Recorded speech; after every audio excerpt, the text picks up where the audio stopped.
Okay, let's dive right into this explainer. Today, we're going to completely rethink how true business growth actually happens, and we're basing this on decades of hard market data. We'll be exploring the absolutely groundbreaking concepts from Blue Ocean Strategy. You know, it's a strategic framework that has sold millions of copies and literally shifted the business paradigm across 5 continents. So, if you've ever felt like your industry is just a ruthless battlefield of shrinking margins and cutthroat competition, well, this analysis is going to completely change how you view your market. The crucial point of this entire analysis actually starts with a really bold, counterintuitive claim. The only way to beat the competition is to stop trying to beat the competition. For decades, corporate strategy has been heavily influenced by its roots in military strategy, right? You picture officers in headquarters directing troops to fight over a limited, fixed piece of land. But here's the thing, business isn't a war over a fixed territory. The market universe is constantly expanding. To succeed, you literally have to stop looking at your competitors and just stop trying to beat them at their own game. Moving right into Section 1, the Cirque du Soleil anomaly. I want you to ask yourselves, how could any company possibly succeed in the traditional circus industry? Let's paint the picture of this market right before Cirque du Soleil entered it. It was an industry suffering from steadily decreasing audiences. Alternative forms of entertainment, like sporting events and home video games, were casting a really long shadow. On top of that, you had animal rights groups actively campaigning against the use of animals.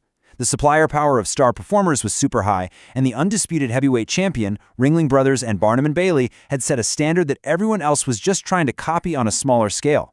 By literally every traditional metric of competitive strategy, this was a fundamentally unattractive, dying industry. And that perfectly illustrates the anomaly here. While traditional circuses were fighting to the death over a shrinking pool of children, Cirque du Soleil unlocked massive profits by targeting a completely different audience. They didn't even try to compete with Ringling Brothers. Instead, they appealed to adults and corporate clients. These were people who were prepared to pay a price several times higher than a traditional circus ticket for an unprecedented entertainment experience.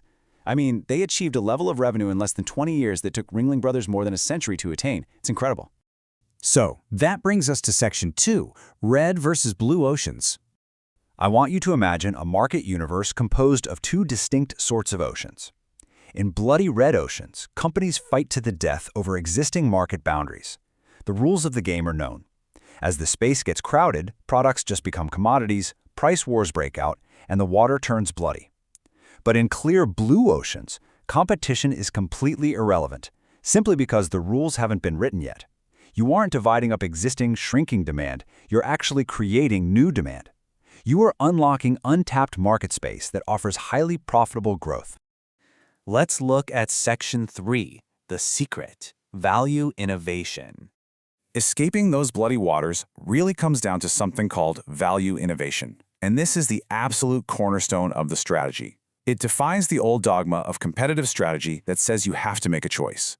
The old rule says you can either create greater value at a higher cost or create reasonable value at a lower cost. Well, value innovation says no to that trade-off. It occurs only when companies align innovation with utility, price, and cost positions, all at the exact same time. Now, let's walk through this diamond diagram, because honestly, this is where the magic happens. The top arrow pointing down represents driving your cost structure down. You do this by eliminating and reducing factors that your industry has long taken for granted. Then, the bottom arrow pointing up represents driving buyer value up. You do that by raising and creating new elements that the industry has never offered before. By doing both of these things simultaneously, you completely break the value-cost trade-off and achieve a massive leap in value. So, let's look at how Cirque du Soleil executed the top arrow of that diamond. They drove their costs way down by completely eliminating the most expensive traditional circus elements. Take animal acts, for instance. Animals are incredibly expensive, right? You have to pay for the animals themselves, their training, medical care, housing, insurance, transportation, the whole shebang. Cirque eliminated them entirely. They also got rid of high-priced star performers who held all the supplier power but honestly meant very little to the average ticket buyer. They scrapped the 3-ring venues, which reduced the number of performers they needed, and stopped audiences from having to frantically switch their gaze. And they dropped the high-priced aisle concessions that always made families feel like they were being taken for a ride. But simultaneously, they executed the bottom arrow of the diamond. They drove buyer value up by injecting the intellectual richness and artistic flair of Broadway theater.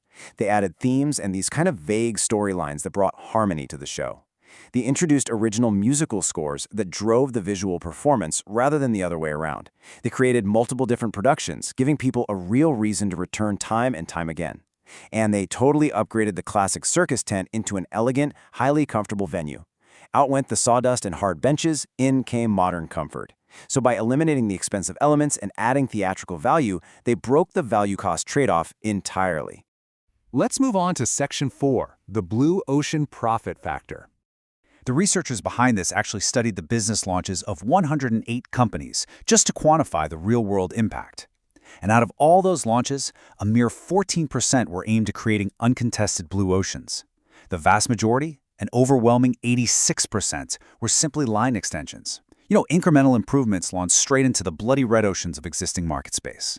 But look at this massive reveal. That tiny 14% of launches that sought out blue oceans, they generated 38% of total revenues across all the companies studied. And even more incredibly, they accounted for a staggering 61% of total profits. Meanwhile, the 86% of launches fighting it out in the red oceans only managed to scrape together 39% of the total profits. So the performance benefits of leaving the competitive herd behind are just absolutely undeniable. Which brings us to Section 5, reconstructing your market.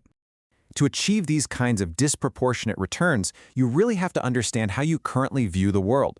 Most companies are trapped in what academics call the structuralist view, or environmental determinism.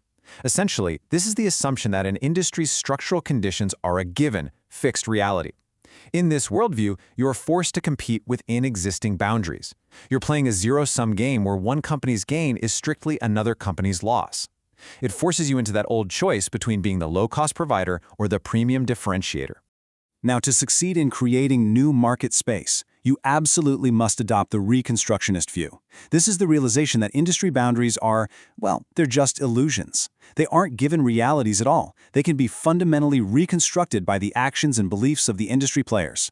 You have the power to shape the structure in your organization's favor. Think about it through this lens for a second. By reconstructing the market, what exactly is Cirque du Soleil? With all the elements they eliminated, reduced, raised, and created, is it still a circus, or is it theater? And if it is theater, is it a Broadway show, an opera, or maybe a ballet? The truth is, it's a little bit of all of these things, yet none of them in their entirety. They blurred the cognitive boundaries that traditional industries impose upon themselves to create something completely new. And that brilliantly illustrates why the concepts in this book are so essential. For a long time, strategic creativity was viewed as this sort of black box, something random, unknowable, and reliant entirely on luck or a visionary genius. But blue ocean strategy proves that opening up new market spaces isn't random magic at all. It is a systematic, repeatable process that anyone can learn. By studying the historical patterns of strategic moves across more than 30 industries, from Ford's Model T all the way to CNN's 24/7 News, this framework provides the analytical tools to systematically maximize opportunity while minimizing your risk. So I'll leave you with this final thought to ponder as you look at your own business, your own career, or your industry. What factors has your industry long taken for granted that you can completely eliminate? And what factors can you create that your industry has never even considered offering? The world doesn't need more companies fighting over the exact same shrinking territory. The world needs blue oceans. So what rules will you rewrite to leave the bloody red waters behind